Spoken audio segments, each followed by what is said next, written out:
This conference will now be recorded.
He don't want to spell nerds the whole time, do you?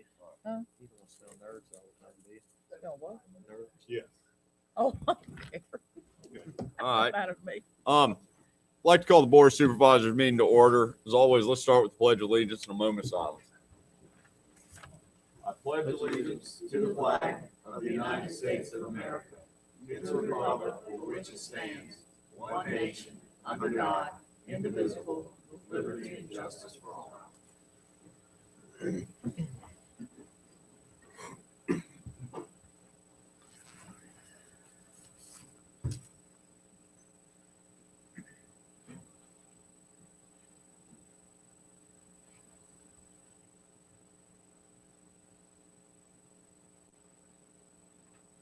All right, thank you.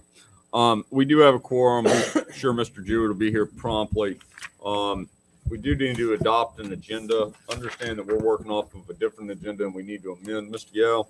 Yeah, Mr. Chairman, I move. So the agenda, I move that we add number 13 under information and correspondence, the sale of 302 Thrift Road. Second? Motion's made and seconded. Further discussion?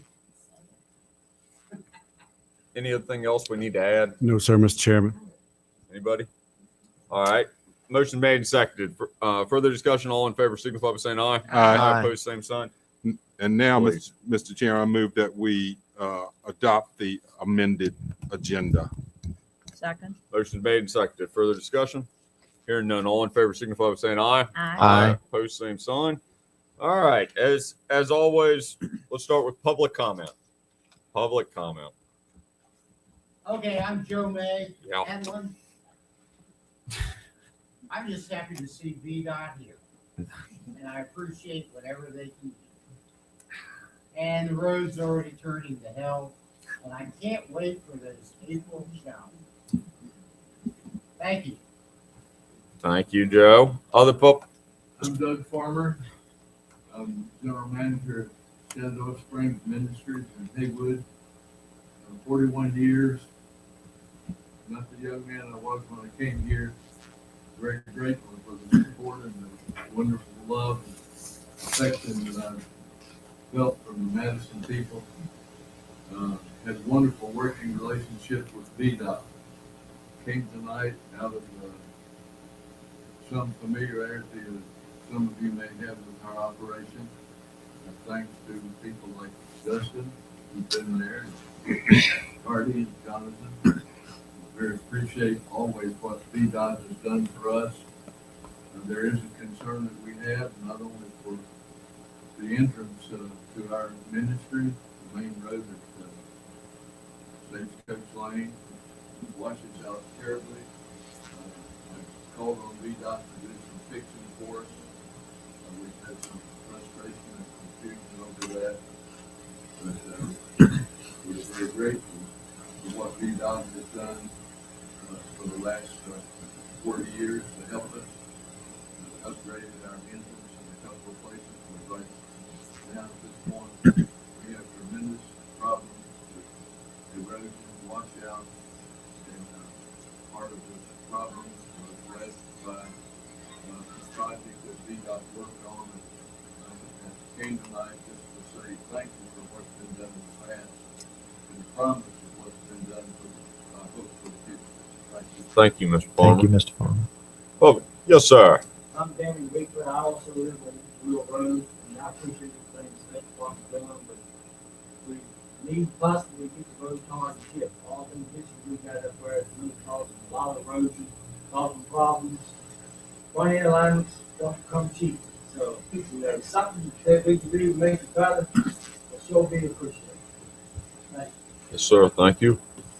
Other public comment. We really need to have our roads paved because our cars get filthy and we can never have, if we're going to a wedding or a funeral, we have to go with these very dirty cars. Because mud splashes all over us. And there's several places, there's a big bush that's overhanging our road that VDOT needs to take care of because it's just very scary because cars have to go around it and they can hit another car because the bush is still there. And so there's so many problems that we're facing with this Thank you, Mrs. Farmer. All right. Other public comment?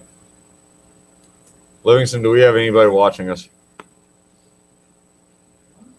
Well, that's better than normal. All right. Yeah, there you go. Yeah, there you go. Good to see you, Clarissa. No other public comment. Let's move on. We do have a consent agenda. We have minutes from 3:03:22, 3:08:22, and 3:10:22. What do we want to do? Mr. Chairman, I move to approve the minutes, March 3rd, March 8th, and March 10th. Second. Motion's made and seconded. Further discussion? Hearing none. All in favor signify by saying aye. Aye. Opposed, same sign. All right. Special appearances. Mrs. Warner with CHA with the closed landfill contracted services. Welcome. Thank you.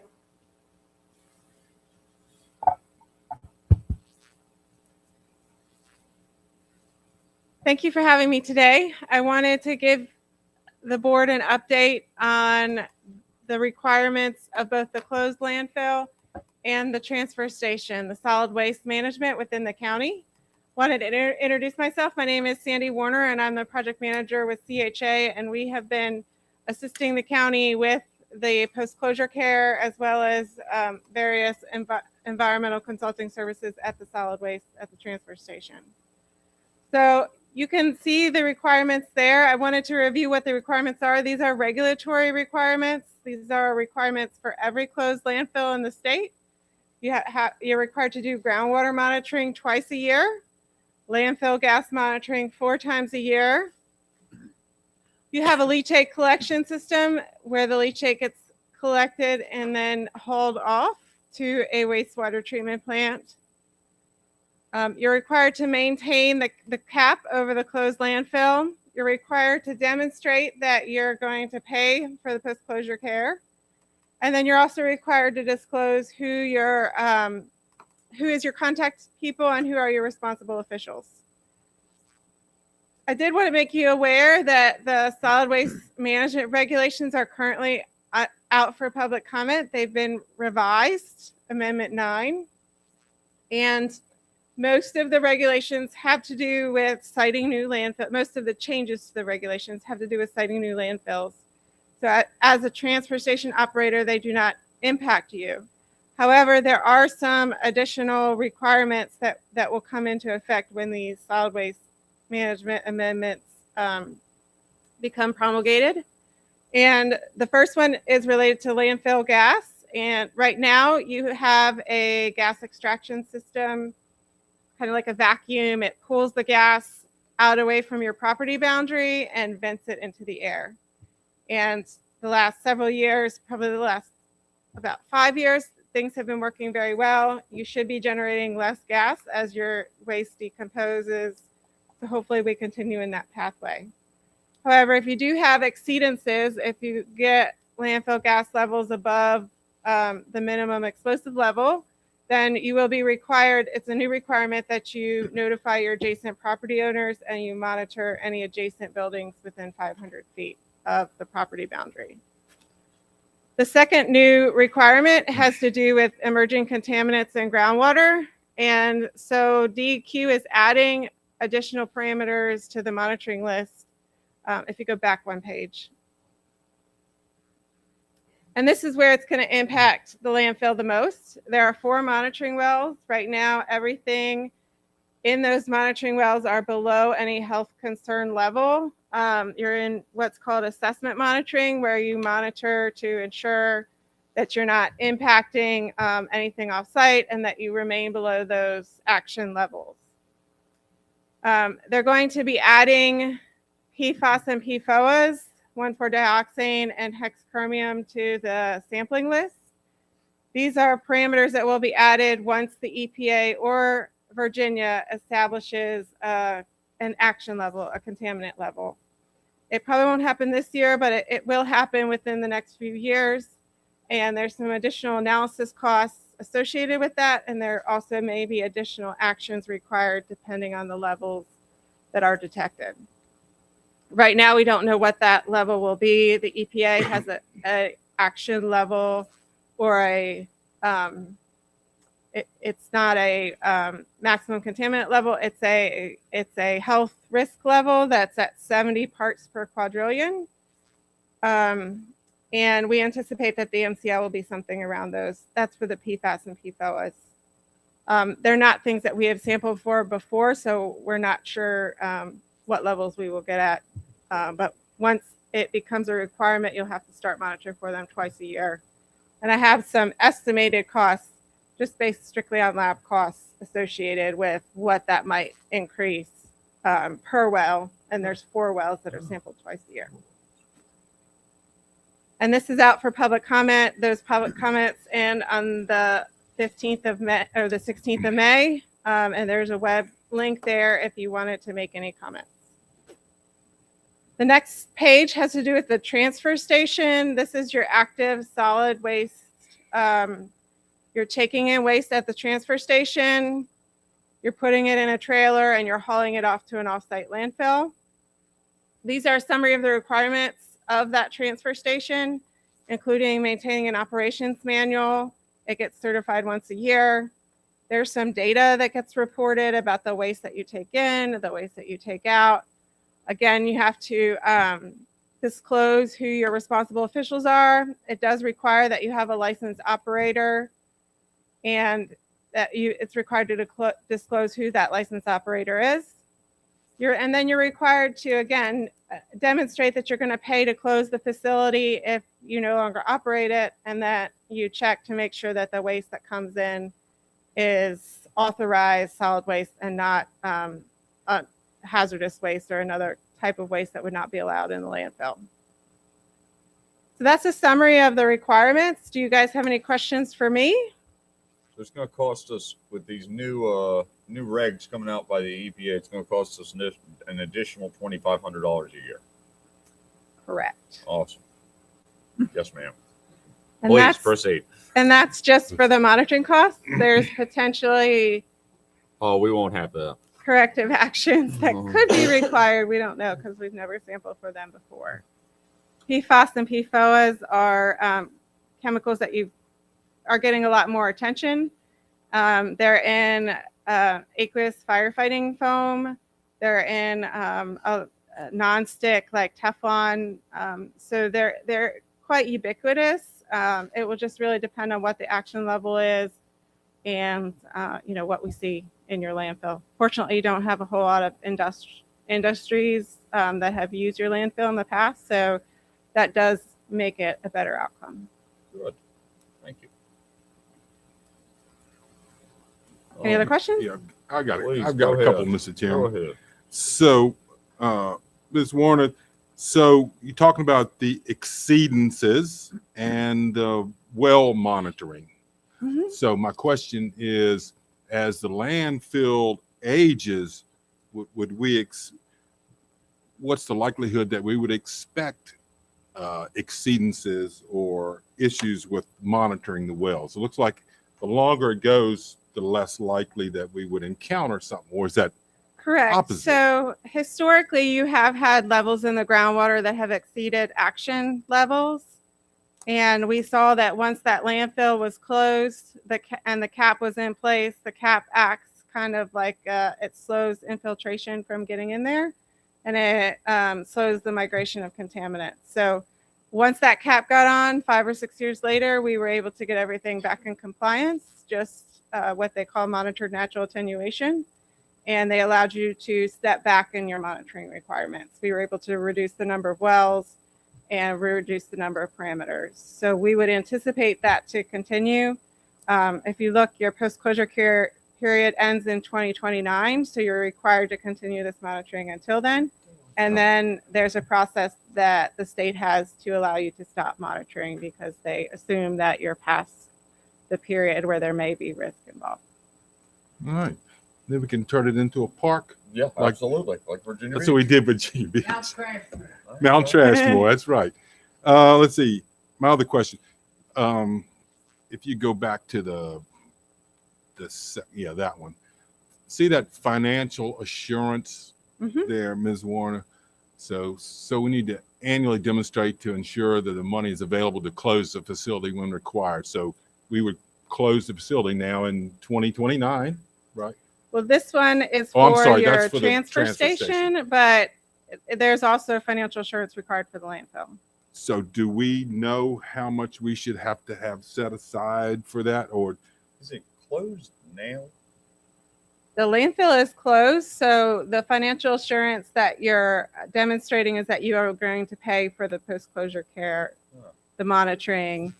You're going to pay to mow the cap and maintain the cap for the remainder of your post-closure care period. okay, well that doesn't So strike that me. number gets set when you get your permitting done, and then it gets adjusted each year by a cost factor that DEQ comes up with.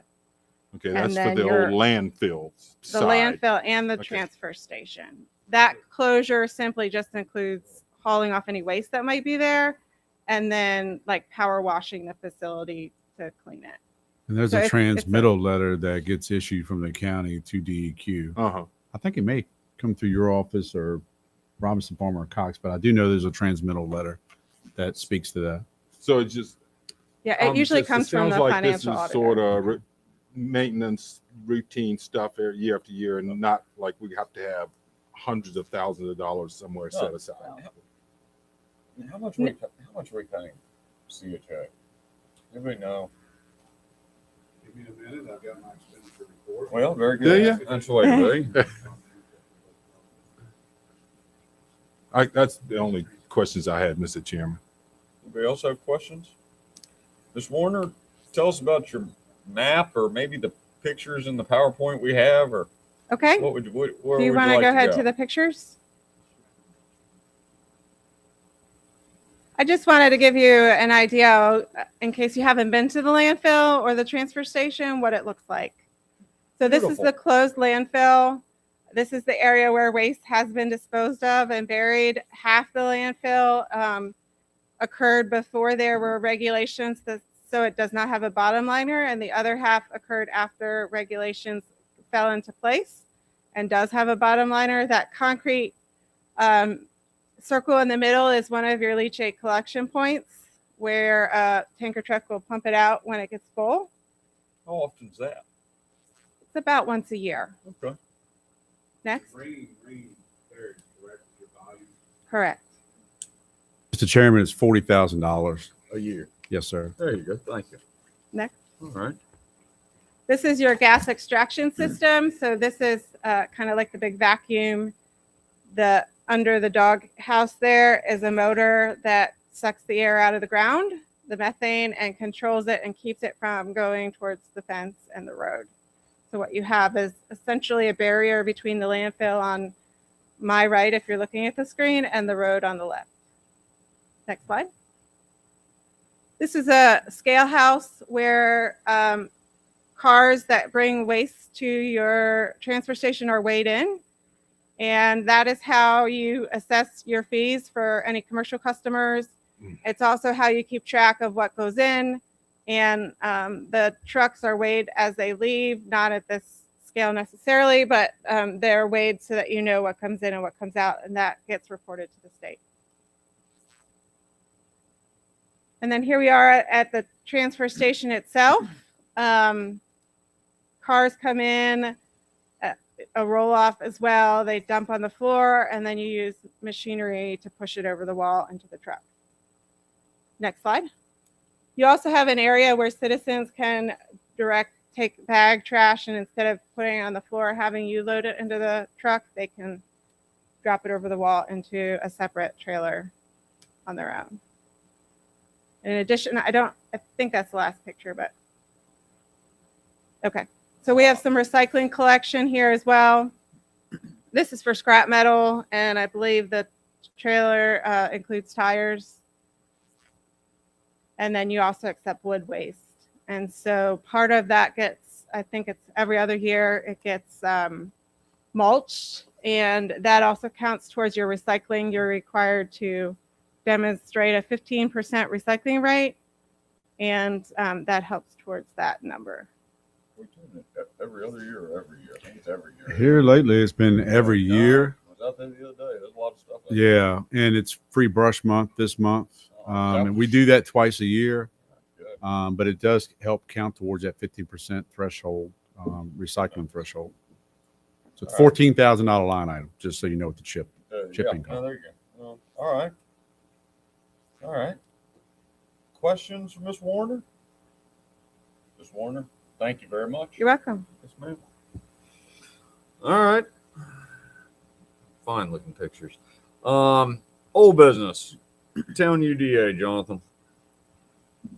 Thank you, Mr. Chairman. And just to let you know, we updated the pack. The intent is not to just throw stuff out there. We received it later, so that's why it wasn't the original packet. However, the placeholders as old business for town UDA and parking ordinance exist. So we received a letter from the town manager, Ms. Yao. As you can see, initially we had some correspondence that went over to her attorney stating that if they wanted to do a amendment to the comp plan, they wanted to basically speed that. But they believe the UDA consideration should go through the normal process. So as it stated, there is no urgency regarding this amendment, which actually would save them on some advertisement funds as available. So that is the town's latest request.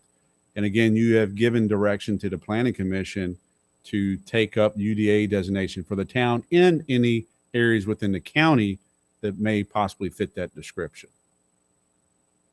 All right. Anybody got questions on this? Looks like we're going to add the UDA when we do the comp plan. There you go. Yeah, finalizes Problem solved. Yep. Next, let's go All to right. the town parking ordinance. There is a letter. Thank you, Alan. So Cheryl again sent this letter at the same time as UDA, letting us know there was a motion made by town council on March 3rd to formally request that the Madison County Board of Supervisors consider enacting a parking ordinance to reflect their, I'm using that word, current parking ordinance recently adopted by the town. They say, please see attached. Did we put that, sir? Their attached ordinance in there. I can send that to Alan so he can get it on the screen if you want to look at it. But I believe you may want to have some discussion. Let's see what it says. All right, I'll send that. Do you want to call on any advisement or information from Mr. Gregg while I send that attachment to? Absolutely. Mr. Gregg, tell us about the parking issue.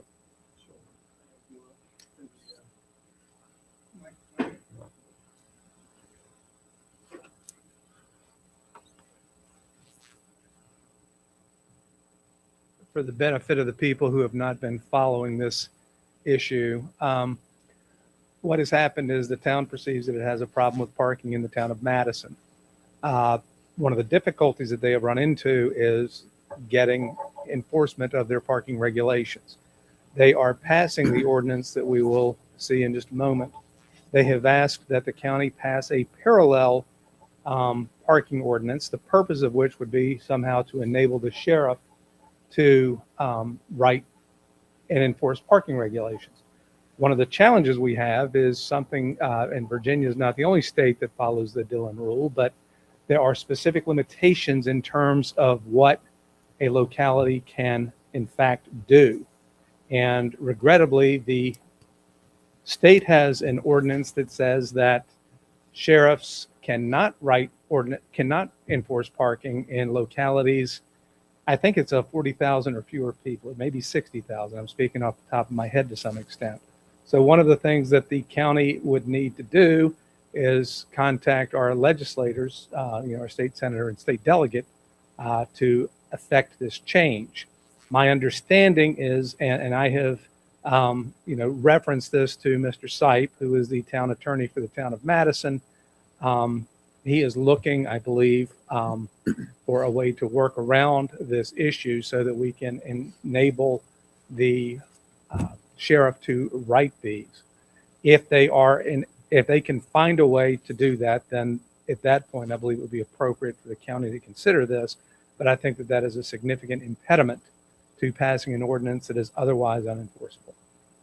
The other option that's been talked about at this point is the town can't hire their own, want to say meter maid, but that's not right. Town sergeant, I think. is what Town they call it. sergeant. Yeah, Correct. that's what they need. Town And sergeant. historically, the town has had a town sergeant in years past, from what I understand.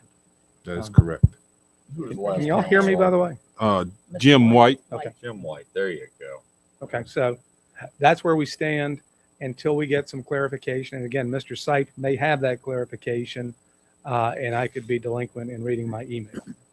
But that's where we stand.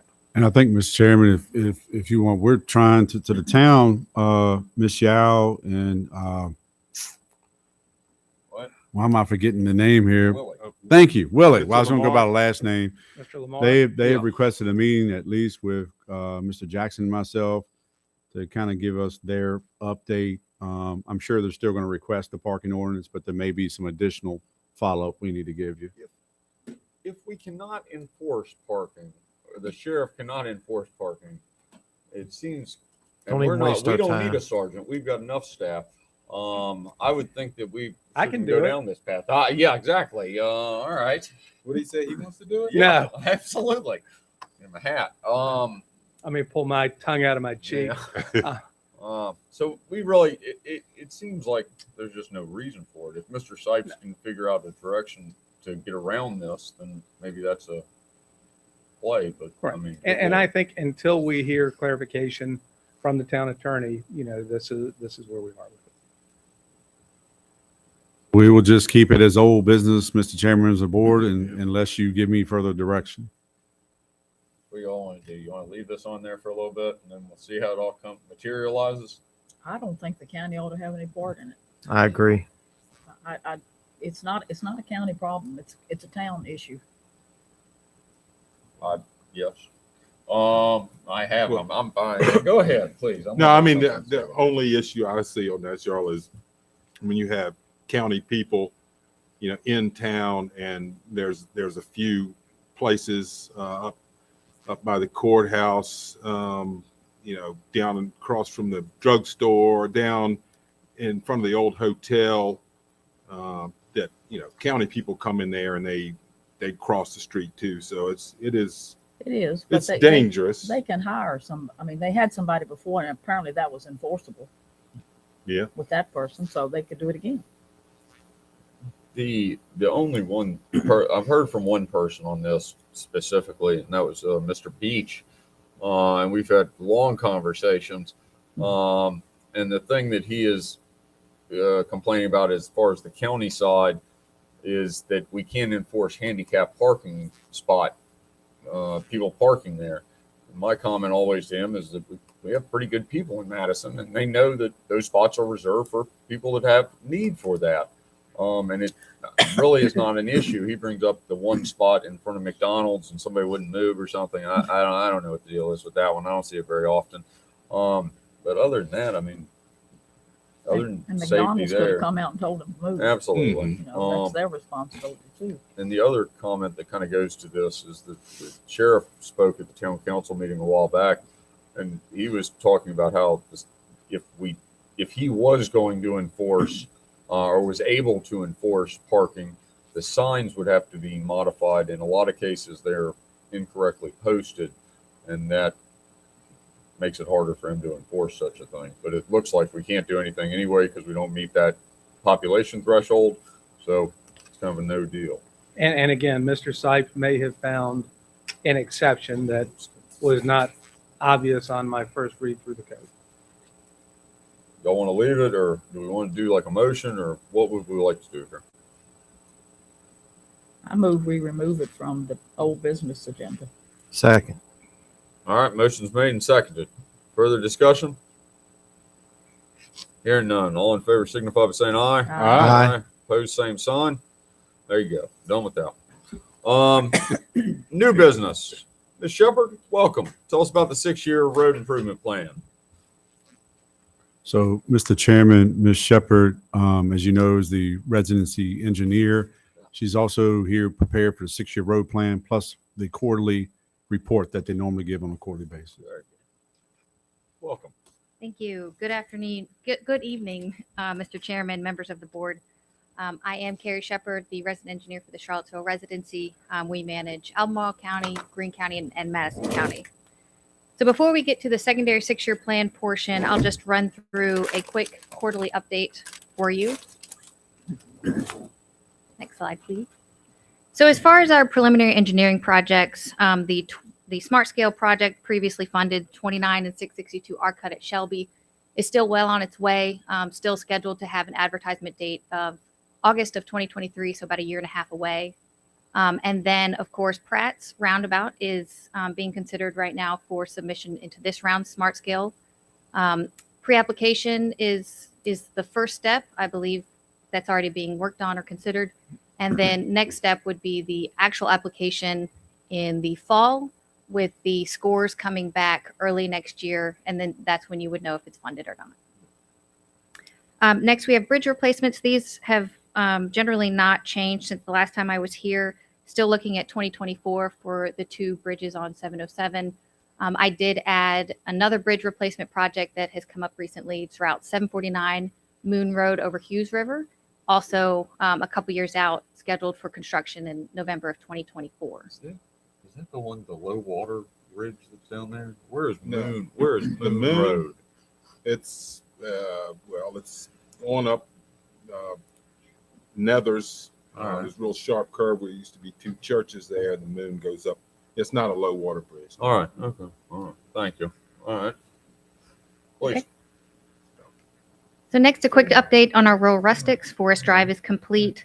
It just has one outstanding item, which is the traffic engineering review, which will be to post it appropriately at 35 miles an hour. P Ridge Road is still under construction. And then next on our list is Desert Road Part 1. Fiscal year funding, as long as nothing changes in this year's plan, is July 1 of 2023.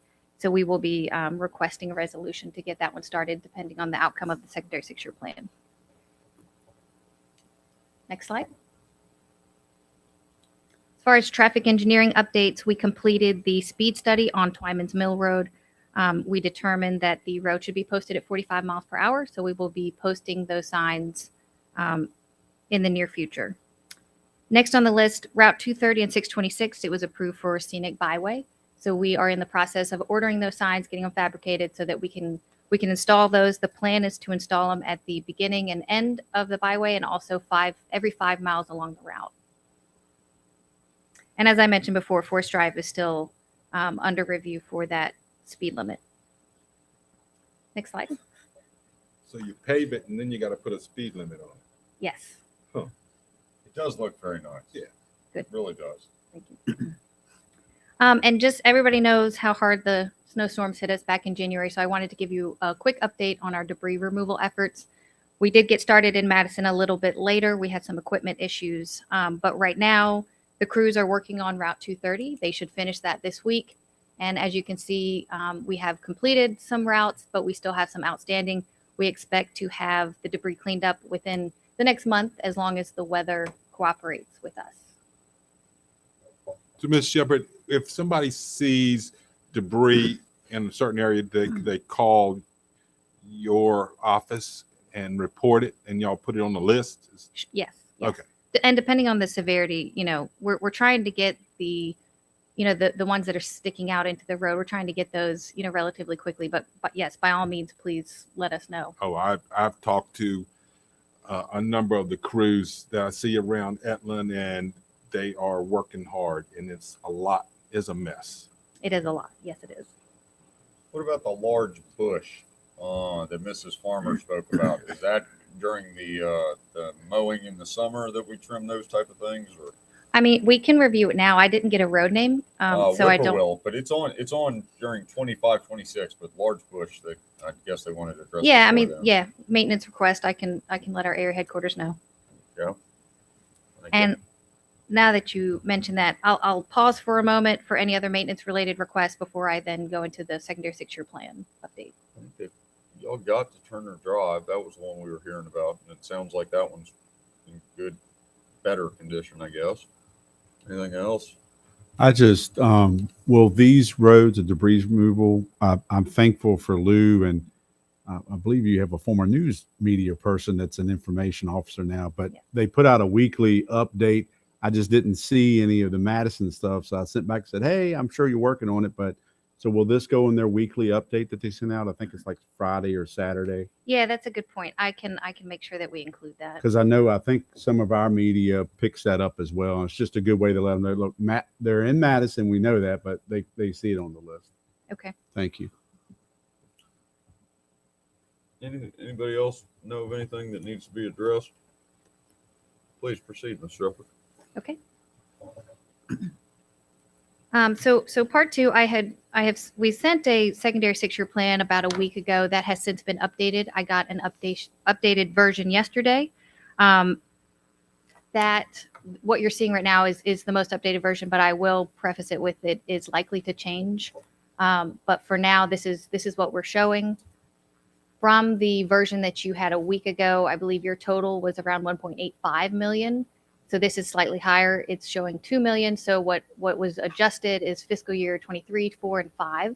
They went up slightly to get that larger number. And then if you go to the next slide, this is what was determined last year. This is what we have in the plan currently. So I took the secondary 6-year plan and just kind of simplified it for ease of viewing. So right now we have Desert Road Part 1, which is 1.26 miles, estimated to cost $343,000. If everything stands on the plan as it is, it will be fully funded this July. Desert Road Part 2, another 1.24 miles, totaling $384,000, is slated to be fully funded in July of 2020 or fiscal year 2024. And then next you have Whippoorwill. It's a longer section, so it actually takes 2 full years to completely fund. So it will be fully funded in fiscal year 26. The same as Emmett Road. Hold on. Joe. Let her finish, and then we can all talk, ask questions. Please proceed, Ms. Shepherd. Okay, so also in fiscal year 26, you have Emmett Road. It's about a quarter of a mile, 67,500. And then last we have Walker's Mill Lane, which will be fully funded in fiscal year 28 for a total of $514,000. Also skips a year to get that full amount. With all that being said, there is a sum of $113,000 of unallocated funds.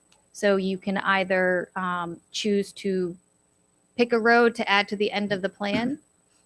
It would likely, depending on the length, I think I'd probably say $113,000. You're probably looking at about a half a mile, I'd say, roughly, depending on the road. So just keep that in mind if you'd like to add something. It can be longer than that. It just won't be fully funded for another year. Can we or two, add depending. that funding to another project to accelerate it? The timeline?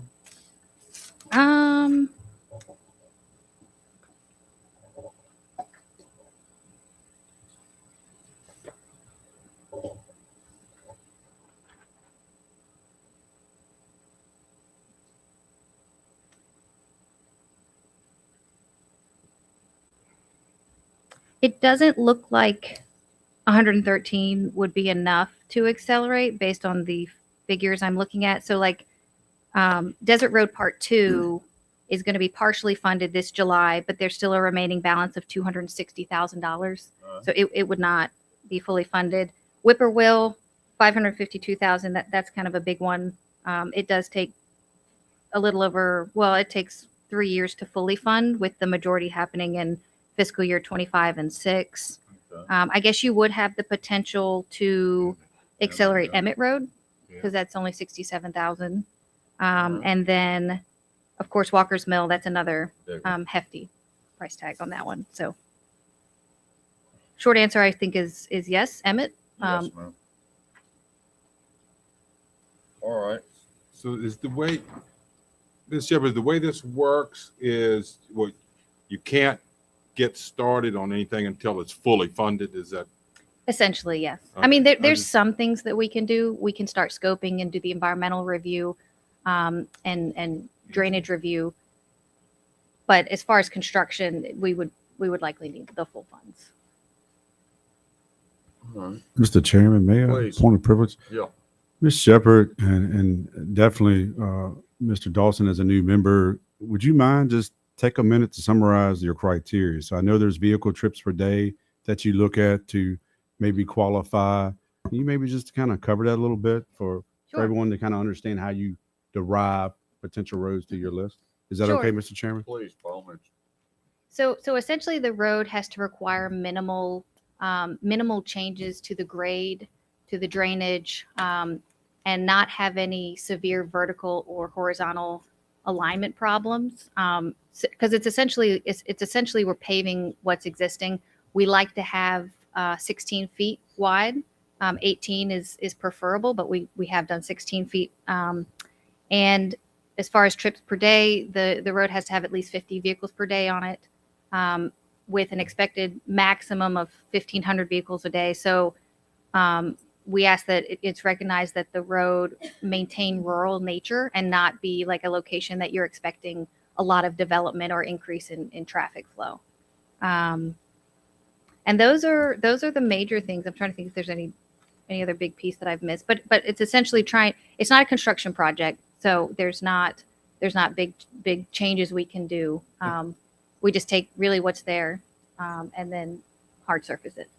And can we add roads even with partial funding, with the anticipation this 6-year plan is a rolling type Yes. of project? Yes. One that has been brought up, I guess, a couple times now is Turner.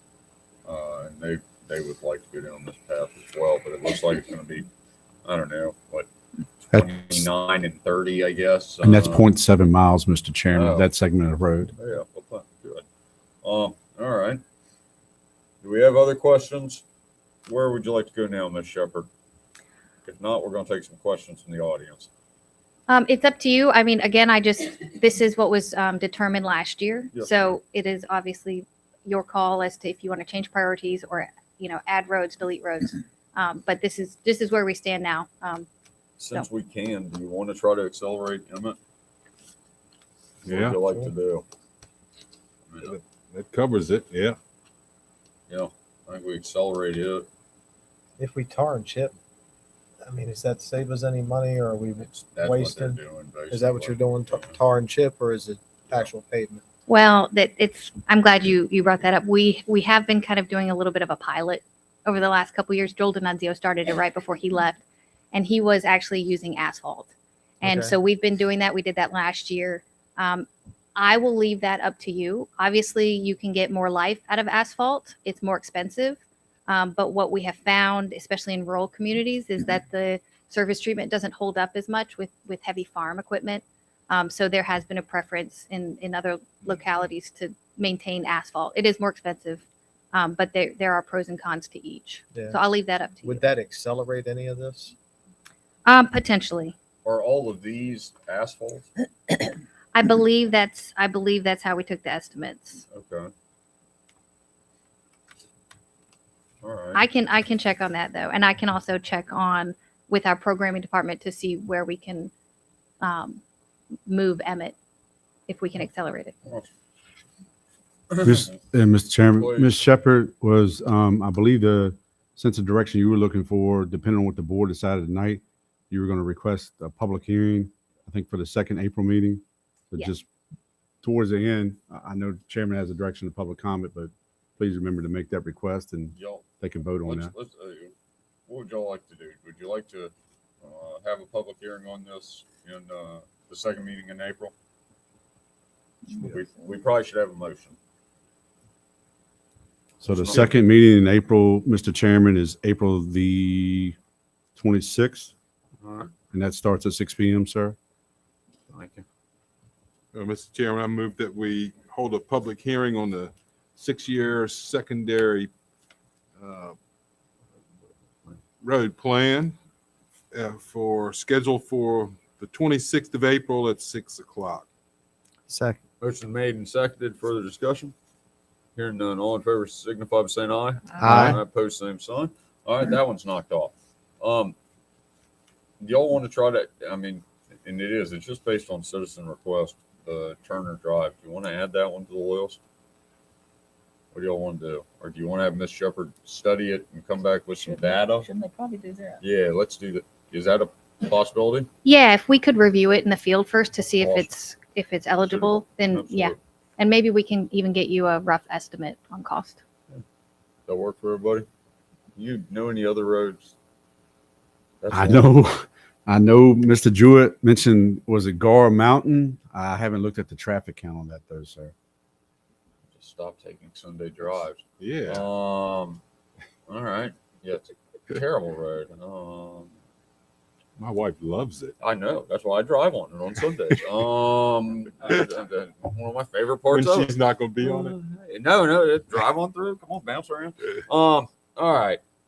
Well, do you mind taking some comments from the public? Sure. Joe May was the loudest. Joe May. Yeah, and I don't mind being the first. There you go. And my neighbor Danny here will second my motion. You guys spent, I don't know, what's it been, 3 years, Danny, since I put in that oversized culvert? Okay. It was like, what, $50,000? They shaved off part of the entrance to Annie Doug Farm. They cleaned out the ditches. That road, in that section, is what, 1.5 lanes?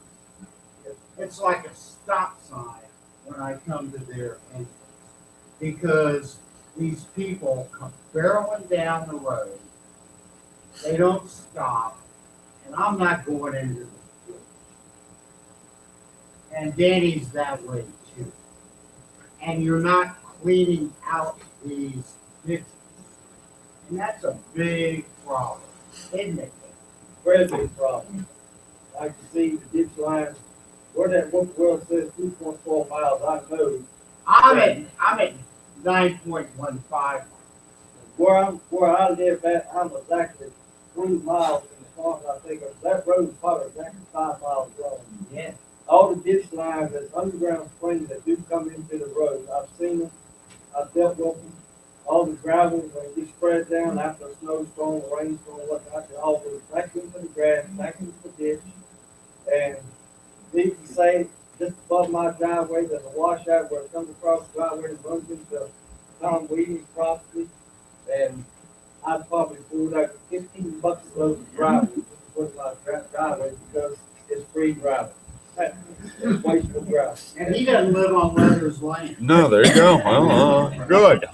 And I do know that at least 5 rental properties on that road that are business rental properties for R&DBO rentals that Northern Virginia people own. So where that $552,000 come from replacing and doing that road with tar and chip?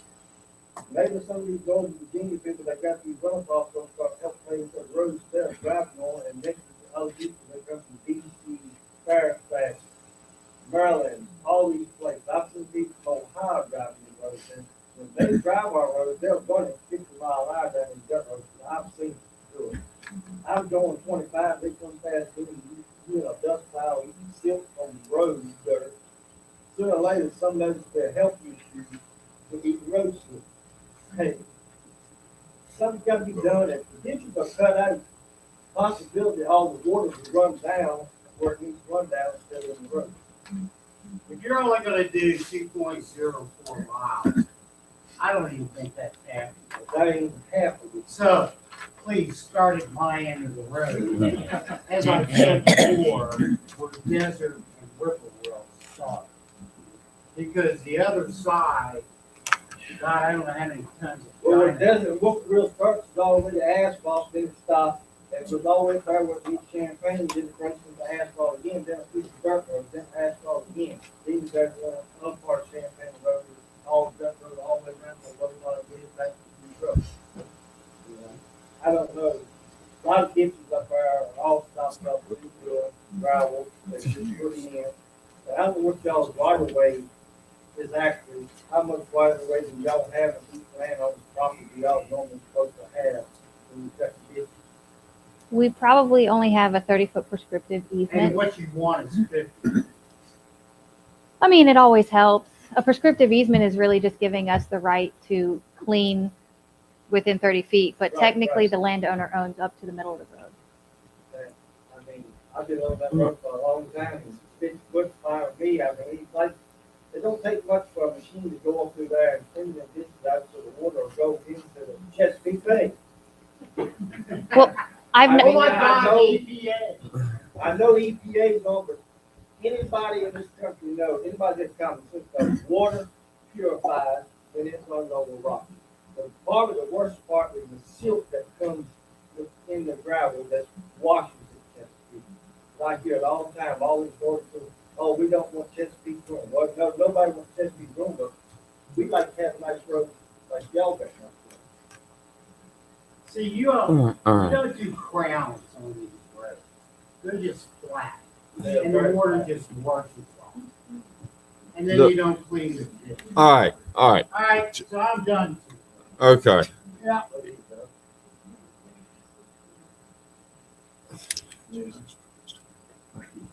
As long as they're okay with it. Please. Doug Farmer, General Manager at Shenandoah Springs. I think everyone can make comparisons, but I drive every road in Whippoorwill, almost daily or every other day or 2 or 3 times a week. I'm on all of those roads. And one of the nicest country roads in this county is Desert Road. Let me tell you, drive on it. It is really one of the nicest country drives we have in the county. Whippoorwill is a relatively new name, but not a new road.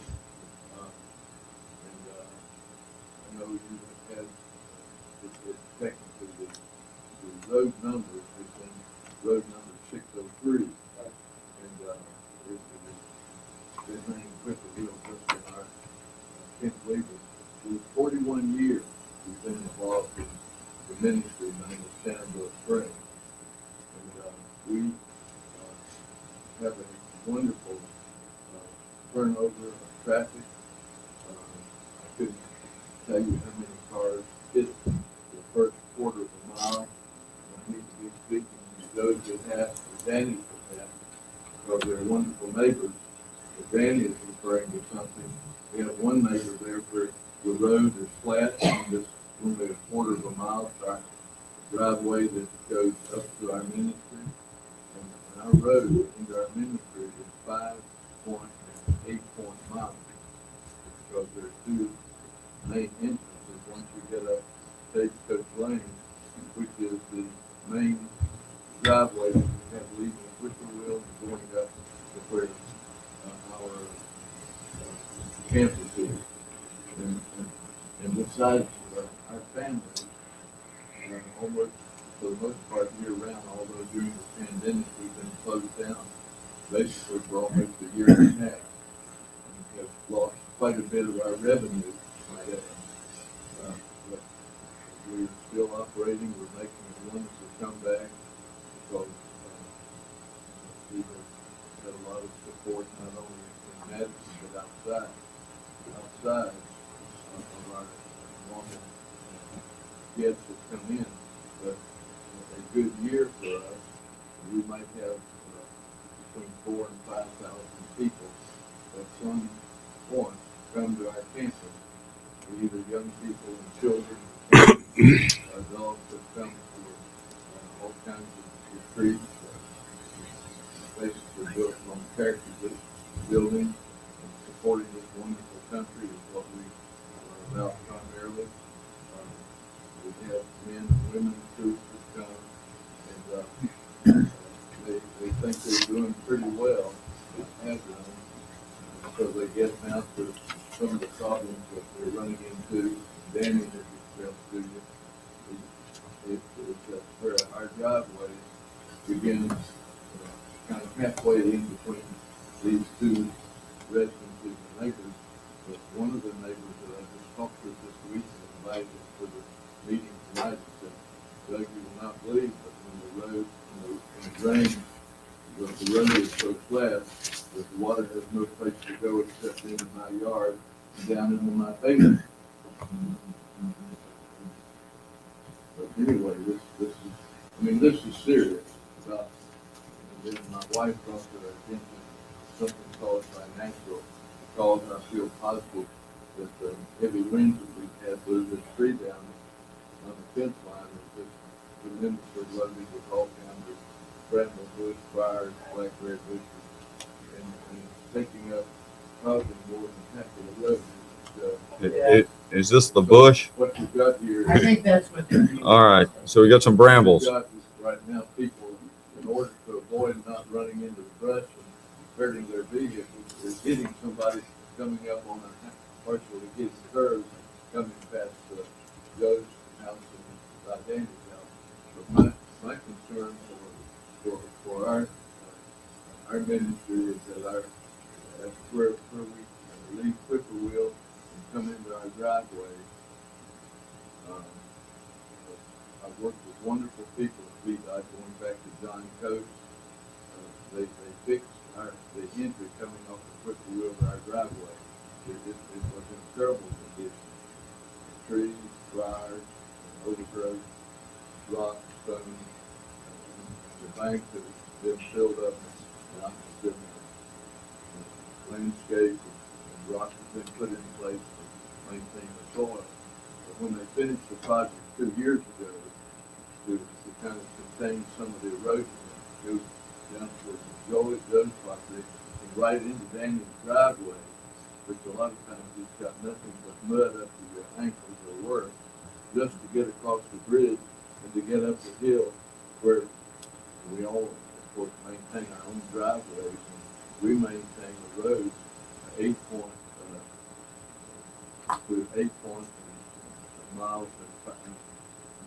0.8 miles and 0.5 miles. We maintain that much road ourselves. Well, what happened 2 years ago when they made improvements to the entrance Stagecoach Lane coming off of Whippoorwill, they put in a huge pipe running from the left side of the mailboxes, and the pipe comes right in front of our Stagecoach Lane and then goes out into the end of the pipe, and I'd say it's probably close to one of the biggest pipes we put down to try to control the water coming from the ditches. The water coming from the left side of Whippoorwill and water coming down our driveway from Stagecoach, we tried to divert the water at a spillway before it gets to Whippoorwill. And I got permission from our neighbor to have some of his land, which is part of our driveway coming into our ministry and work as we do at Shenandoah Springs. I have permission for VDOT. We cannot do that. We don't have the equipment or the expense to keep it up. But when VDOT did this work to improve our entrance, instead of taking advantage of the spillway before Stagecoach gets to Whippoorwill, they built up a berm in the crown where 50 to 60 feet back from the mailboxes and where Stagecoach meets Whippoorwill. We have a mud puddle every time it rains. And when it snows, it was nothing but a big hole of water. And we've been running through that and having to deal with that for 2 years. And I've called people higher up in your wonderful organization. I've been given all kinds of phone numbers for people to call. I think I may have even touched base with Mr. Weekly one time to say that we had a real issue here. But I've never seen an organization designed to engineer and fix a road for us that when you got through, you built such a big berm, 50 feet before we get to the Whippoorwill, and the water builds up during the rain and snow and ice. And I had offered to Brother Gar, a wonderful young man that manages some of these projects, that I got permission for you to just come in and build a spillway for me with water coming down our driveway, but it has no place to go but out into Whippoorwill. So the water coming from that way, from Whippoorwill and coming down our driveway, hits the new culvert, and it just washes the road out right at the intersection. And when we come and go, the ditch, the gutter, the washout has been at sometimes as deep as a foot or more. It just washes the road out, washes the gravel out, even takes some of these big rocks that VDOT used to hold the bank in place, and it washes the whole road out right there at the mailbox. And ma'am, I'm concerned.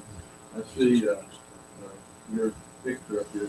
Are you saying that you don't begin work on whippoorwill until that money has to be in place and no work will start until 24, 26? As far as hard surfacing, unless the That far board away. changes. That far away. You've had whippoorwill on our schedule almost for 40 years that I've been here. And I pay taxes in this county, and I do it gladly, lovingly, carefully, because I want to be a part of the community and pay my way. And I have been rejected and overlooked, and I can't see how Desert Road, if you'll drive, please come, drive with me on Desert Road on Whippoorwill and see some of these situations and tell me that Whippoorwill does not deserve some priority compared to what you've got up here for Desert Road. Mr. Thank you. All right, Mr. Chairman, if I Weekly, may, please. Mr. Farmer, I think maybe a way that, so there's two different things. The 6-year secondary road plan will be the hard surfacing. That does not preclude or disclude any maintenance in between the time. So things you spoke of, and correct me if I'm wrong, Ms. Shepherd, things you spoke of, gravel displacement, pulling gravel out of ditches, that is maintenance. Am I correct? That's correct. So those items can still be addressed. I know in past, I apologize putting you on the spot. I've had good relations with Mr. Nesbitt, Mr. Donanzio. I'm happy to meet with you if you have some time to personally come out to look at this area, because I believe one's a maintenance issue you may get to actually during construction of your road. So it's probably good to see it firsthand anyway for design. If that's something that is amenable to Mr. Farmer, Ms. Farmer, let's coordinate. I'll give you my card. If we can line up a time for Ms. Shepherd or someone from her staff will come out and look at that. The other matter that she was speaking of, that's your paving of the road. So that is further out. That's based on funding. But I definitely don't want it to be misunderstood that they won't come out and do any maintenance on your road, because they will do that. So I was told that they don't do anything that's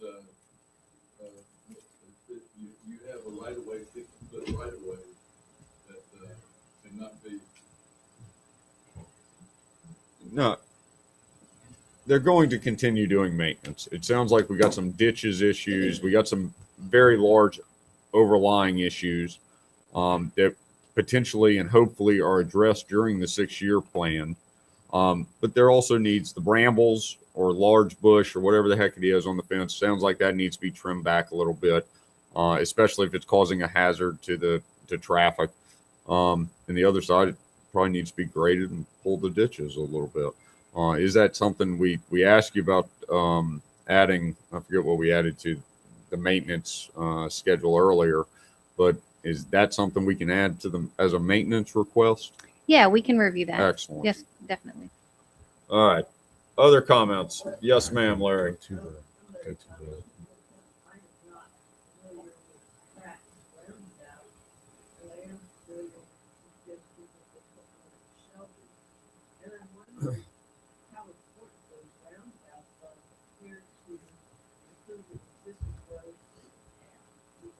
I don't.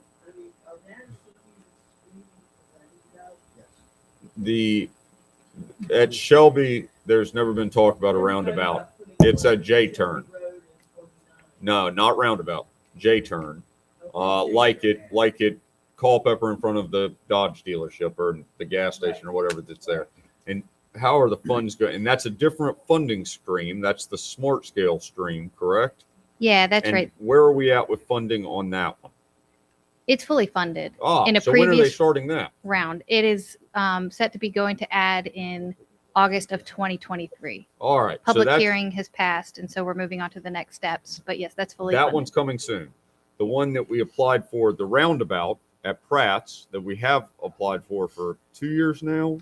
It was you It was applied. turned down before. Yeah, you A applied 2-year cycle, right? yes, and you There you go. applied 2 rounds ago, and Yep. it was not funded. That's right. But the decision was made, or the I guess the suggestion proposition to resubmit the Yes. same proposal that you had before, which is I believe is what Yes, ma'am. you're working on, and then we'll find out if that gets fully funded next winter. But different stream of monies. Different stream of money. That to is correct. accomplish roads for Madison. So smart Please. scale, it's a safety mechanism. So they look at fatalities, crash data, things like that, which drive these. So that's where VDOT comes to the Board of Supervisors saying, this is suggested improvements for smart scale projects. So that's how the R cut in the roundabout was introduced to the Board of Supervisors. All right. Any other public comment on the 6-year road improvement plan? Can you look at Turner Drive for us? Okay. See if we can do some maintenance on Whippoorwill, and then we can go from there. Okay. Thank you. Anybody else have questions for Ms. Shepherd? I apologize. I don't think so. Thank you, Ms. Shepherd. All right. Mr. Weekly, tell us about the budget, FY23. Thank you, Mr. Chairman. Let me get to my PowerPoint. I know he has it on the screen there. We'll do it that way. Go to the next slide, please, Alan. So, Mr. Chairman, members of the board, to the public, I'll bring for you tonight the proposed FY23 budget. We've started this process back in early February. We've had several work sessions where you have looked at outside agency funding, you have looked at department funding requests, a lot you have considered. So tonight I'd like to go over, we'll start with goals and priorities. We'll move through some overview and highlights. You'll look at the outside agency funding. So I know a lot of folks talk about, well, what type of discretionary? That's truly probably your only discretionary area of your funding. We'll talk about revenue expenditure summaries, and then we'll end out as far as remaining steps to the budget process, which obviously is based on your direction from the board. So, Alan, let's move along to the next slide. So fiscal year 23 goals and priorities. And I'll just go through these. Some of these are already set in motion, and they'll be continuous until we see them through. So item 1 is approve access to broadband services. So that was a carryover last year. What has happened since last year, you received your ARPA funds and you approved back in October of last year your ARPA spending plan, which majority of those funds was designated for broadband initiative. So that's item 1. Goal and priority number 2. Again, this is carryover of some projects that were already underway. It's our public safety radio system and our financial software replacement known as Tyler Munis. So those are still ongoing. The public safety radio, we believe the first new tower site that will be constructed at Hoover Ridge will actually start sometime April of this year. And then we will follow up hopefully later in the fall with the Hughes River Tower site. But again, ongoing project. The financial software, we hope to go live now in January. That's our anticipation. But there are still some things that configuration and software setup things that are ongoing right now. But that's just an update. So it's a carryover. It's still a priority. Item 3, facilities inventory need assessment. I have asked in this budget that there be an update to a dated master plan where the county funded an architect and engineer came in and did a facility index of all facilities, both county and schools. So I believe just doing a facilities inventory will develop a need assessment with board direction. And so we can really get more into a regular cycle of asset and focus on other things like you'll do tonight. If there are surplus properties, we want to identify that and see if there's a purpose that the board wants to use it for. Item 4, establish and maintain an ongoing CIP. I want to say that you have some capital, and really I've already outlined that's public safety financial, but really taking that hard look. So there's 2 parts of a capital asset. There's capital asset replacement plan. So that's your items, whether it's ballistic vest, I'm just going to name a few, fleet vehicles, HVAC units. All those have life cycles, which are spoken to in your financial policies. And then your bigger items, which are traditional CIP items. So if it's infrastructure, utility line replacements, renovations like you did to the building you're sitting here tonight.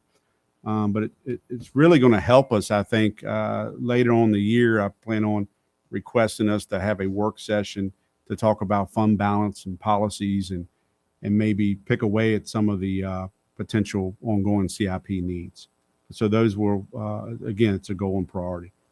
Item 5, negotiate an optimal, you can say define that word, but optimal public water and sewer agreement with Green and Orange counties and RSA.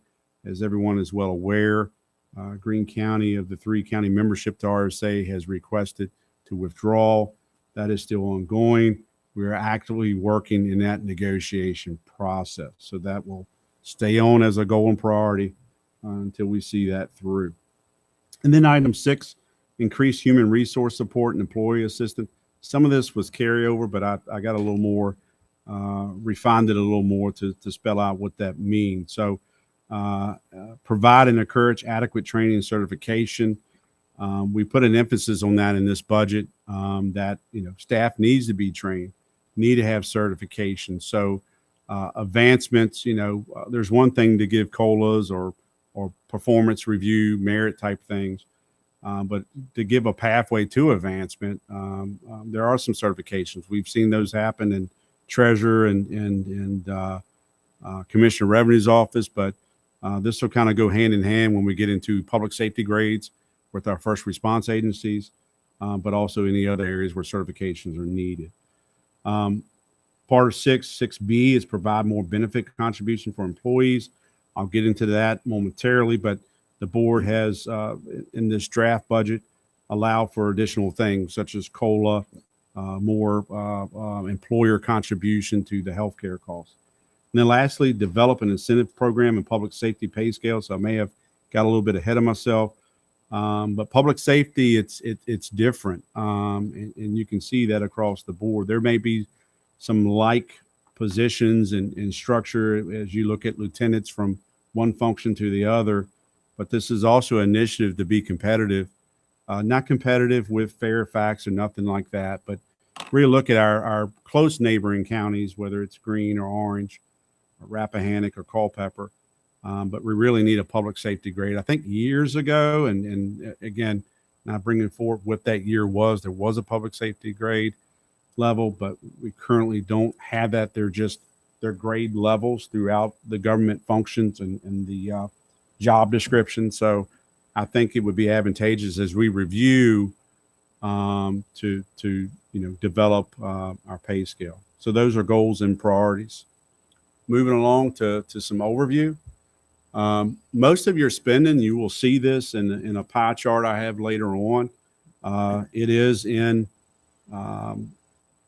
public education and public safety. We all know that those are the big expenditures, and public safety is definitely a huge investment as well and needed. FY23 shows full effect of changes in some payrolls. So some of the things the board has, or all these things the board has discussed. So I want to go over that again with the board, but definitely the general public. 4 new positions are included in here. Some of those are conversions from part-time to full-time. So when we call them 4 new positions, there may be a true new or some are conversions. We'll get into that later on the slide as well. 5% COLA is allowed. That's across the board for whether it's a comp board employee or county funded. Part of that was we looked at what the General Assembly was considering. They have not reached an agreement yet on their budget bill. So there is discussion of COLA. You have provided that in this current draft budget. Employee healthcare contribution increase, what that looked like was direction from the board. Is picking up an additional, we have a 3-tier structure as far as employee health care. There's an employee only. The board had recommended picking up an additional $50 from an employee contribution, Employee plus 1, the board agreed to, right now, this is proposed budget, has agreed to picking up an additional $100 of healthcare costs. And then lastly, employee plus 2, which is what we refer to as a family plan, picking up an additional $150. The goal behind that was, if you're not, necessarily paying the higher salaries, is try to meet people where they're at. And a lot of that, the big expense beyond mortgages and things like that, is healthcare. I think it's an area, my personal opinion, this isn't the board's opinion. It helps you be competitive. So again, if we may not try to, be fully out there at the top of the list of salaries, what are areas that we can help to attract and retain people? And that was one area we presented to the board, and currently those nomination of additional healthcare costs is reflected. And then lastly, investment in training and certification. So we don't have a number behind that, but basically we went through each department and we talked to department heads, whether it was constitutional officers or not. How do you feel about your training budget? Do we feel there's adequate training in there?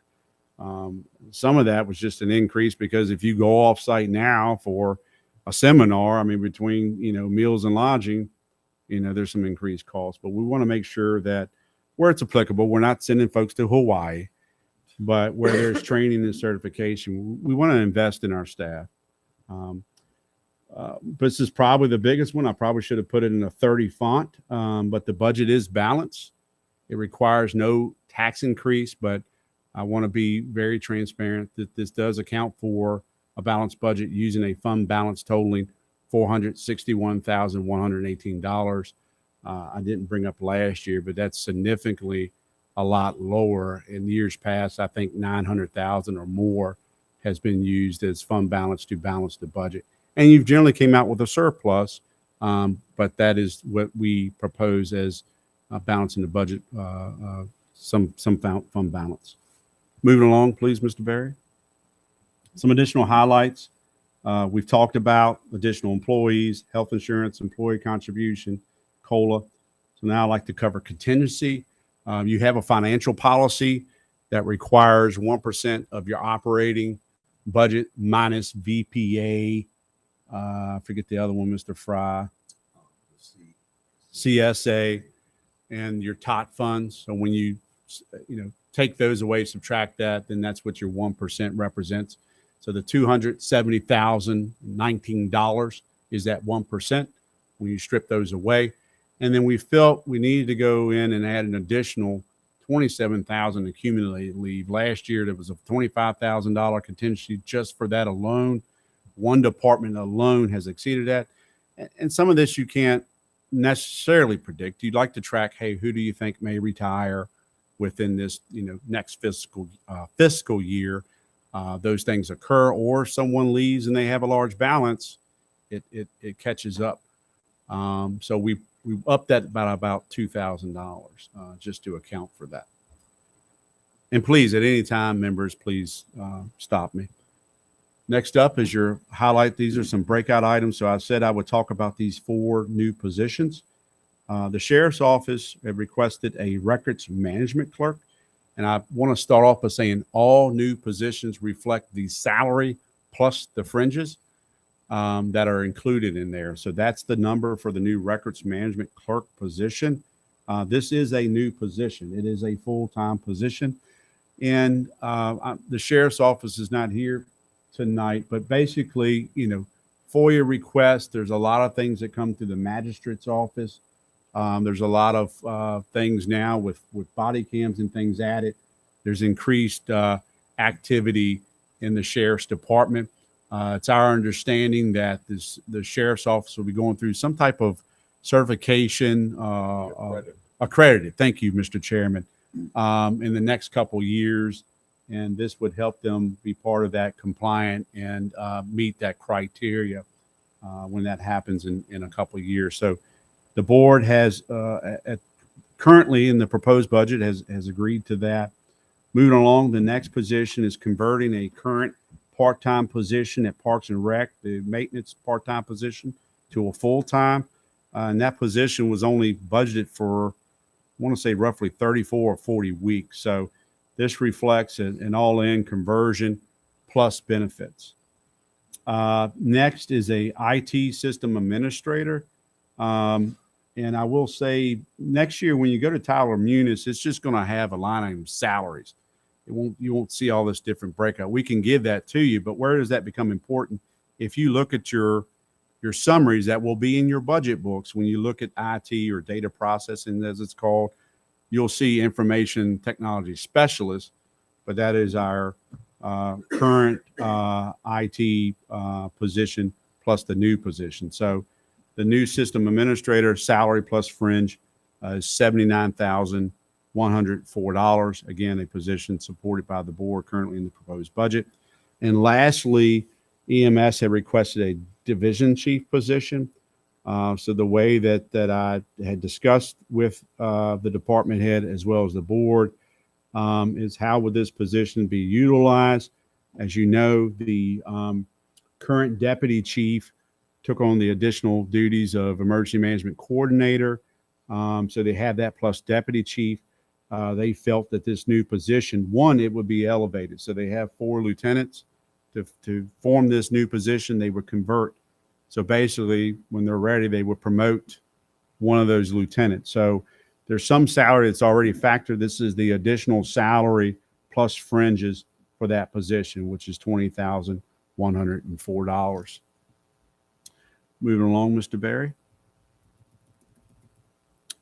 Next, there are some capital expenditures. So some of these are one-time cost, and some of these we've talked about, but I'll go through them. Some hardware and software upgrades within IT. So again, it's called data processing technology. 100,000. Some of that also includes fiber initiatives, which seems like most of our runs of fiber. I'll give you an example, whether it's from 911 to I think Commonwealth attorneys or even further other departments around $30-some thousand. But this would also allow some additional hardware and software upgrades in IT. Sheriff's Department vehicle replacement. This is what the sheriff has requested is $110,000. So that's actually down from last year, but it's in addition to the recent vehicles you approved. If you had the capital and plan in front of you tonight, which you all see at your work session, we're building that in at 3 vehicles, would normally be at $135,000. I believe he has a new and used approach is why this number is lower, but this is the sheriff's request that you heard and considered, and that's in the proposed budget. The radio project, this is all encompassing. And when I mean all encompassing, it's not just the handheld units, it's the towers, it's the road to get to towers. So we had funds left over, roughly a little over 2.7 million. We believe we were going to be short for the construction of the road. And if any of you like to go out to the Hughes River Tower site, I'd be happy to take you out there. It's going to be a switchback road, but we did meet with 2 additional land or earth moving contractors just to kind of get an idea of what we think it may be to see how far over budget it may be. So what we did, and I had this discussion with the schools, we're thankful they have some savings on the primary school. The bond proceeds totaling remaining would be $627,000.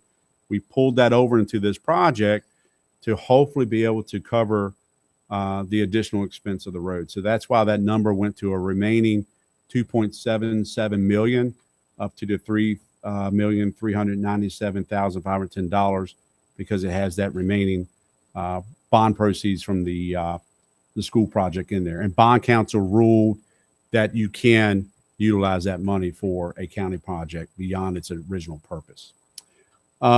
Next up, this was a carryover item from last year, Ems Station Planning.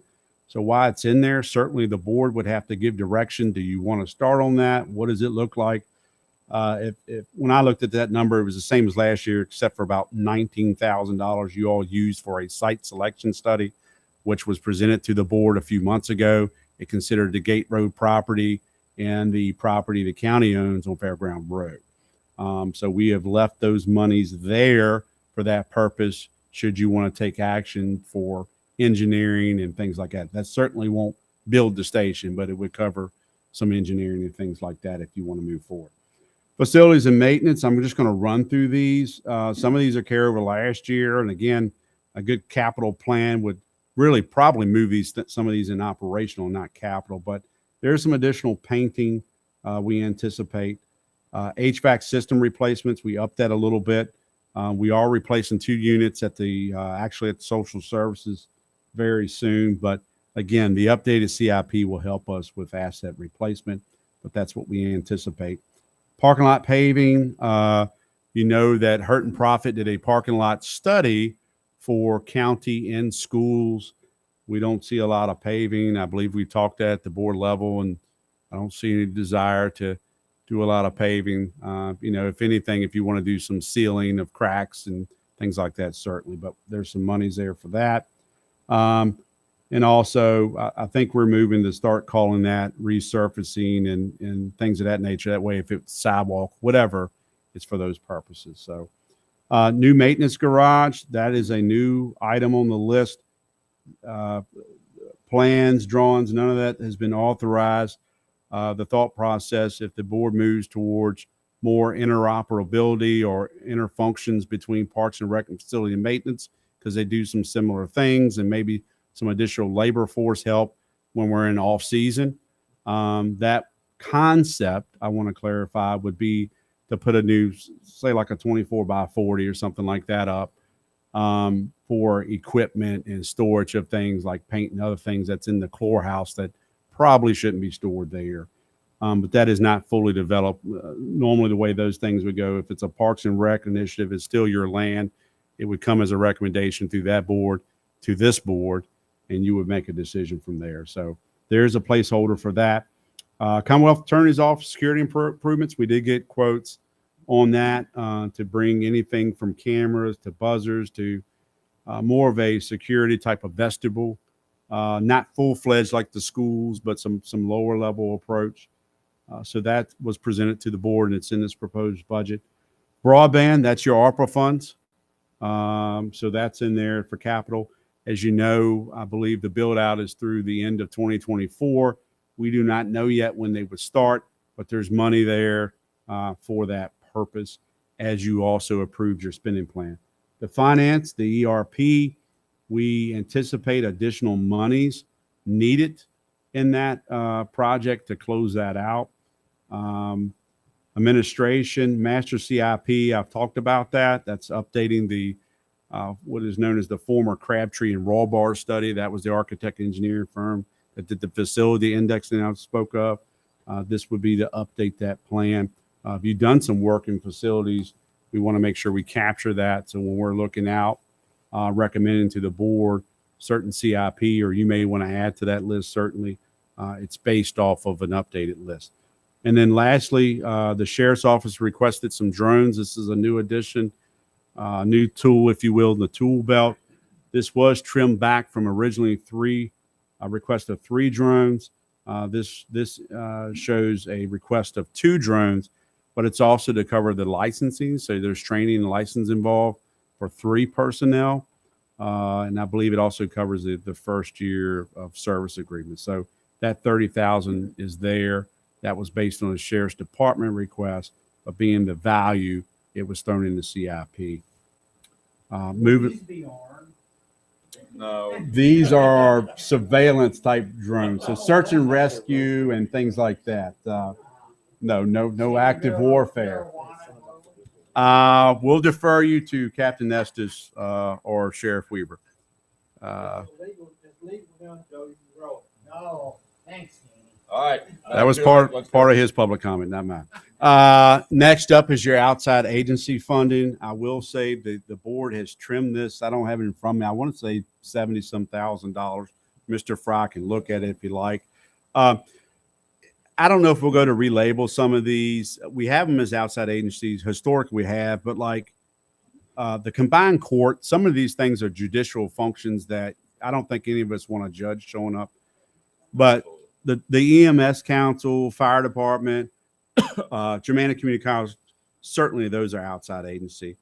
So there appears to be an increase from last year of $11,860.39. I'm happy to report the regional jail, Central Virginia Regional Jail, went down significantly to the tune of $210,237.50.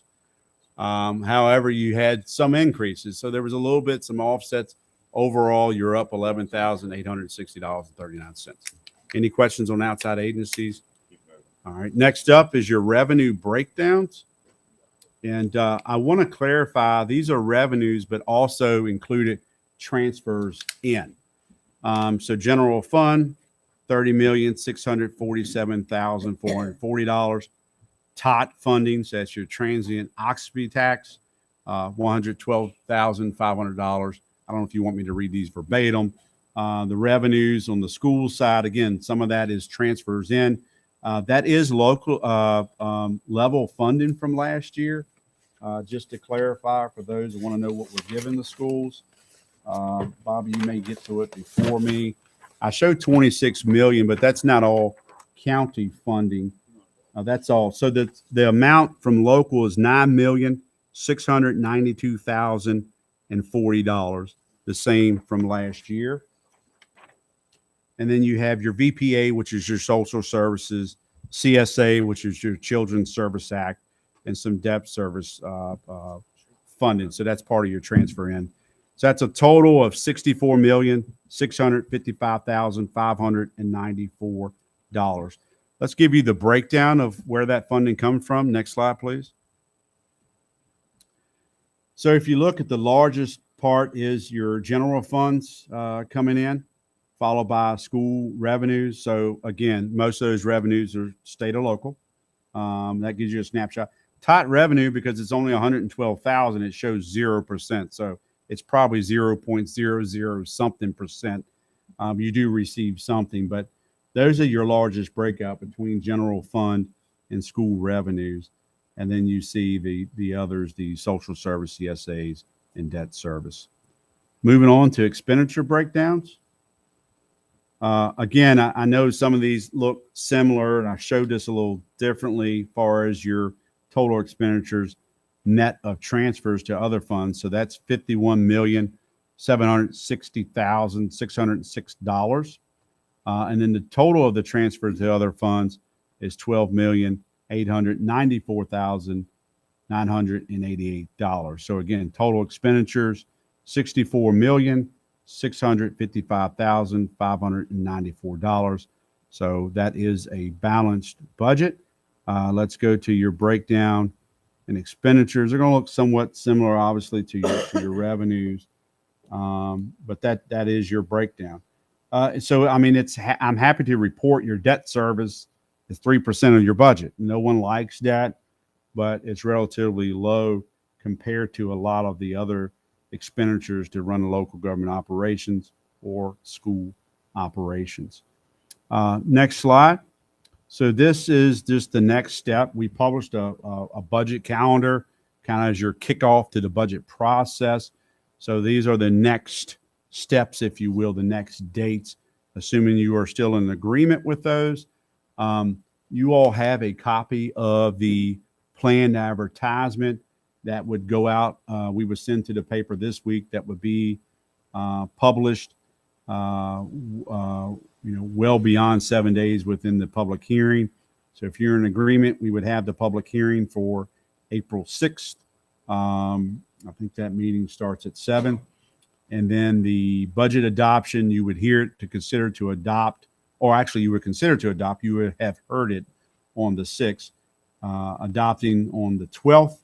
Again, part of that too would have your public hearing for setting the rates. The advertisement proposes no increase. So your real estate rates, all the rates are listed in the advertisement, but they're the same as last year. And you also have a public hearing advertisement for what is known as administrative fees. So whatever the fees, dog tags, building permit, I'm just naming off a couple. That would all be heard and considered on the 6th, budget adoption on the 12th. And then normally you appropriate via resolution sometime in June, usually your first meeting. So members of the board, that is the timetable. If you are fine with that, we will advertise for April the 6th public hearing. Questions, comments, thoughts? Everybody ready for a public hearing? Yep. Jonathan, Bobby, excellent work. Let's move forward on public hearing. Okay. All right. Yeah, it'll be exciting. We do have fireworks display requests from Rapidan Baptist Camp. Yes, ma'am. I just want to tell you, this is one of the most confident budget presentations Sorry. I've heard in the last 2 decades. And I am really impressed. And I want to thank you for your professionalism, for your dedication to detail. I'm really impressed. Thank you. Thank you. I appreciate Thank you, Larry. Thank you.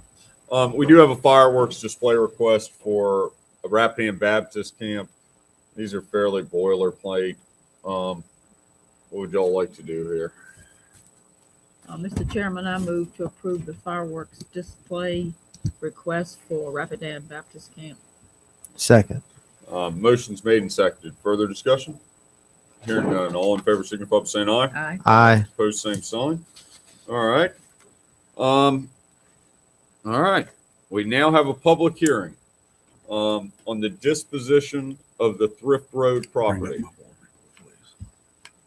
Jonathan, have anything to say on this? Yes, sir. I just have a board report. I'd like to kick off how we got here. Bring up the next, please. Thank you. So the subject you have before you tonight is considering, for the purpose of public hearing, considering disposition of county surplus property. Particularly what we are having a public hearing tonight is the Thrift Road Complex. Most folks know that as 302 Thrift Road. There are other former addresses associated. The Literacy Council and other things used to be located out there. Just some background, many of you may know, but just not assuming everybody knows. The Board of Supervisors approved the relocation of county departments that were located on Thrift Road. Those departments moved to the newly renovated spaces of the County Administration Building, located here at 414 North Main Street. Just some summary so you understand the tax map parcel. If you want to look on GIS, we'll throw up the attachment here in a moment so you can see that. That's where the assessed values come from. So the county desires to consider the disposal of surplus unused property. The county has begun to receive interest, and generally that's just been a stir of interest that comes through either Alan's office or my office. Therefore, the Board of Supervisors approved to hold a public hearing for the purpose of disposal of the county-owned Thrift Road property, known as Tax Map Parcel 39-37. The land represents a total of 2 acres with an assessed value of $120,000. The assessed value of the buildings, and I encourage folks to look at those buildings. That's really putting it nicely. Is a total of $446,200. So that would bring the current assessed value for both the land and buildings totaling $566,200. Again, Mr. Chairman, the recommended action, which you've already done or getting ready to begin, you've advertised for, is to conduct a public hearing to consider disposing of the Thrift Road property. And Alan, if you want to bring up the GIS, you come right off Main Street on the Thrift Road. There's advertisement on the road. There's a marquee for the American Legion that points you in that direction. Right there on that sharp curve before you go down the hill, that is the county property that is being referred to tonight. The assessed values, you can see, I got those from our GIS, and we know what assessed values mean. They're just assessed value. But that is public record, and I want everyone to understand the property where it was located. So, Mr. Chairman, that's all I have, sir. Any questions or comments for Jonathan or Sean or anybody? All right. The public hearing is open on the Thrift Road surplus property. Is there any public comment on the selling of this property? Livingston, are they flowing in? Lots of people really interested in this fine piece of property. Well, there you go. Do we have anything that was mailed in about this? I have nothing, Mr. Chairman. Would anybody like to comment about this fine piece of property? Yes, ma'am. I think it's Eleanor Montgomery. I think it's a good idea to sell it. Thank you, Mr. Montgomery. All right. Going once, twice. Public hearing is closed. Mr. Chairman, I just had a comment. Please, by all means. just to look some of the numbers for this plan, we're basically selling this for a discount of about $316,000 from the assessed value, which is suspect, putting it nicely. Rappahannock is going to come in and give the county $250,000 in cash. They're going to spend another $750,000 in renovations. If we look at the strictly book numbers, Madison County, through the discounted sale, is supporting this project with about 24% of the cost. None of this is coming out of pocket. This is actually, I think, a great deal for the county and its citizens, because now this agency, which provides services like suicide prevention, drug treatment, they will have an adequate facility located in Madison, which they have not had. And they're very enthusiastic about it. I think it's just a golden opportunity for the county and its citizens. Yes, sir.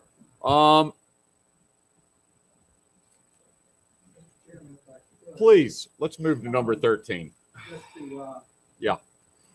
give a little background in support of what Mr. Jewett has provided. The county has been approached by the Rappahannock Rapidan Community Services Board. Many of you are familiar with that organization. They have not had a local presence in Madison County for several years. One of the disadvantages of that is, they serve some of our citizens in greatest need of services. Currently, there is a geographical barrier for a lot of those citizens. And as a result, having this facility, particularly with the improvements that they intend to make, in many ways, the intangibles that Madison County citizens get, the proximity to the services, and as importantly, the fact that we become, we're now going to be more on the Community Services Board radar. They will have a physical facility here in Madison County. I think for those reasons, there are lots of benefits that Madison County would get if the board seeks to approve this proposal.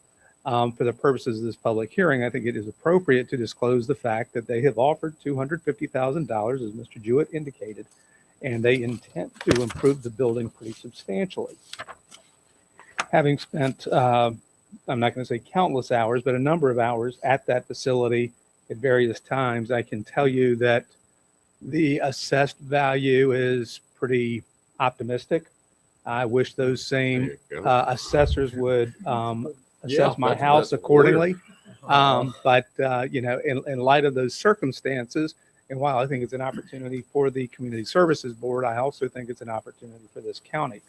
Another concern, and it certainly haunts some of our members of the Board of Supervisors who have served for a number of years. We had a property and continue to own a property, the Kriglersville School, where we quibbled about some values about 10 years ago. And I don't think that there is a person who has sat in your chairs who has not come to regret that decision. What we have is a purchaser, a prospective purchaser, who is interested in improving the property, investing their money in the facility, and in so doing, they will provide collateral benefits for the citizens of Madison County.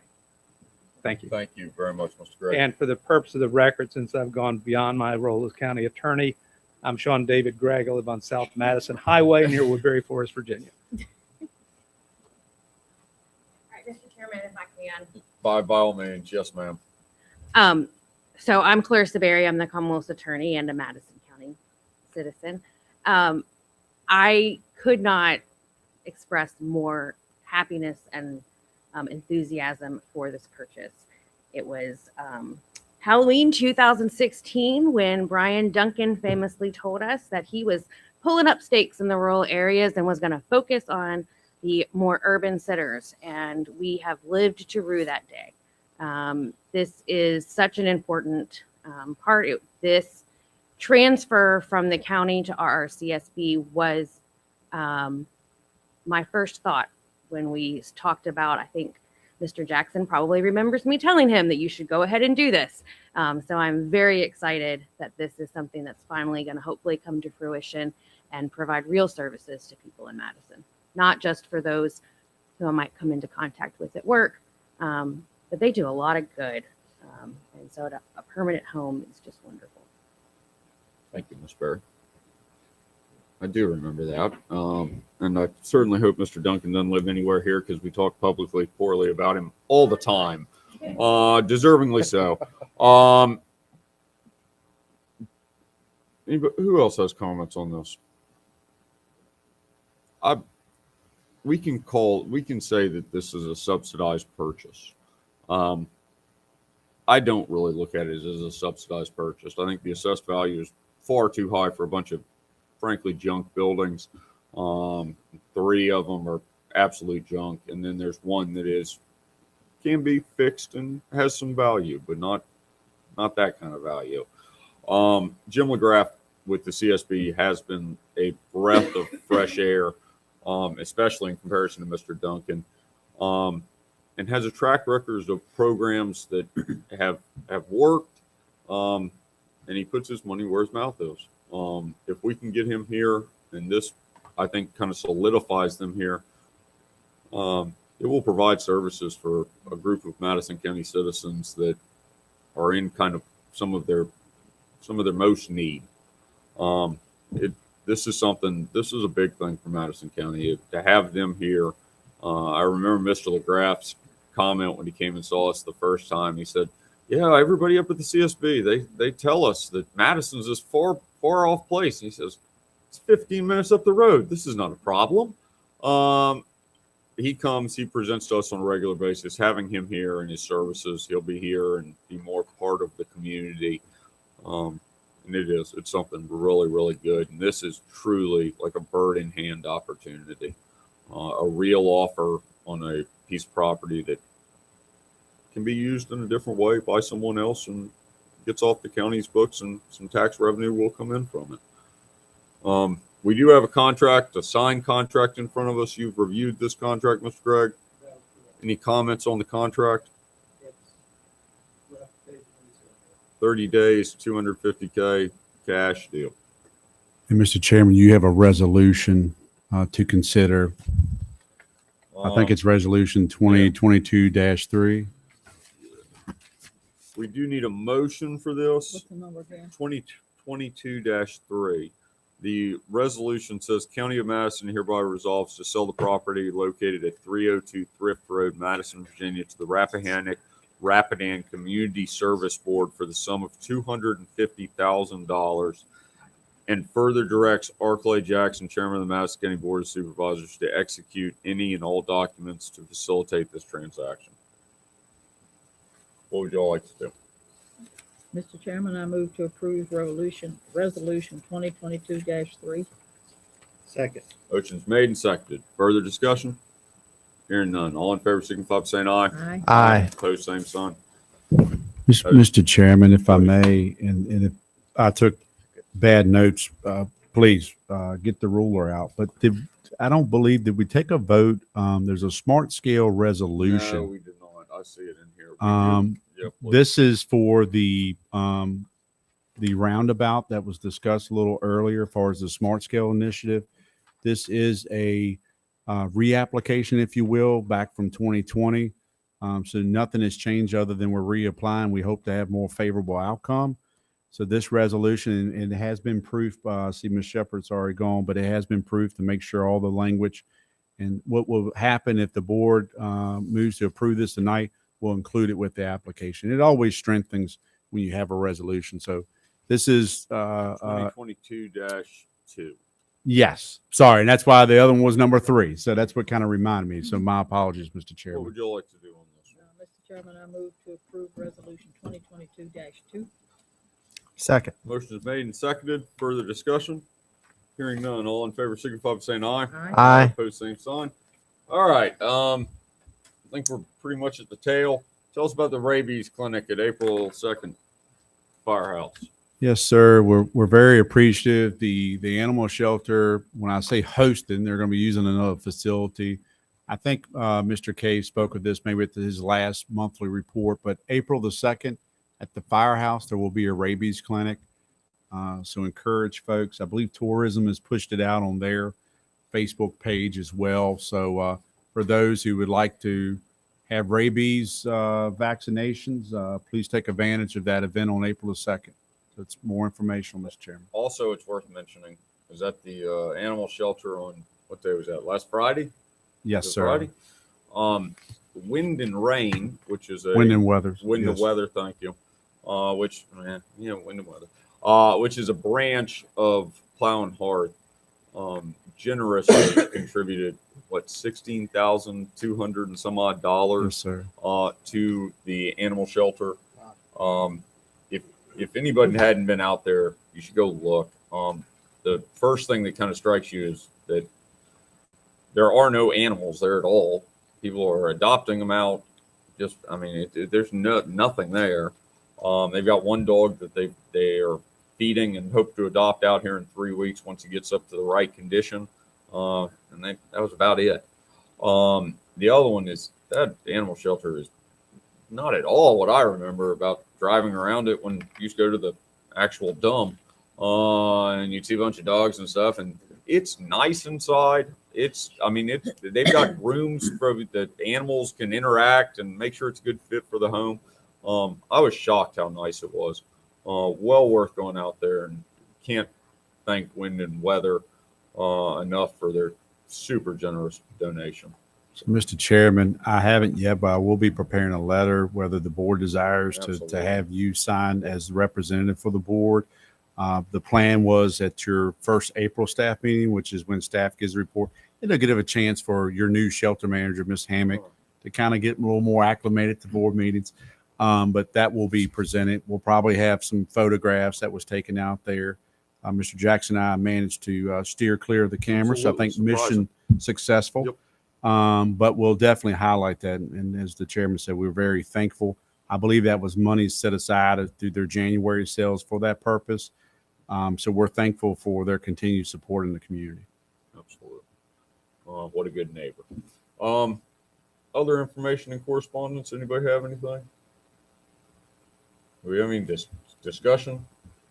Done enough of that tonight. Public comment. Public comment. Yeah. Hopefully they've all jumped on by now, Livingston. What do you see on there?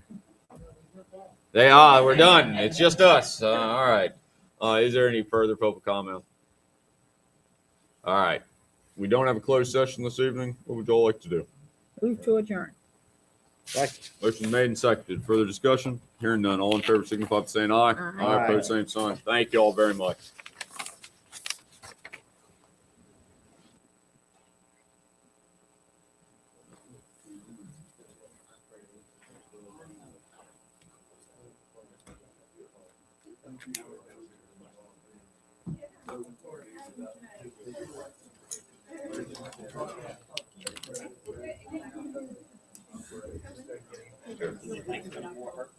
I will. Don't worry. I'm gonna hold this over you for years.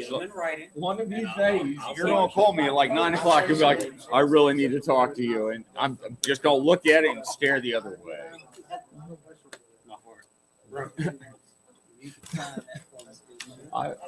Different.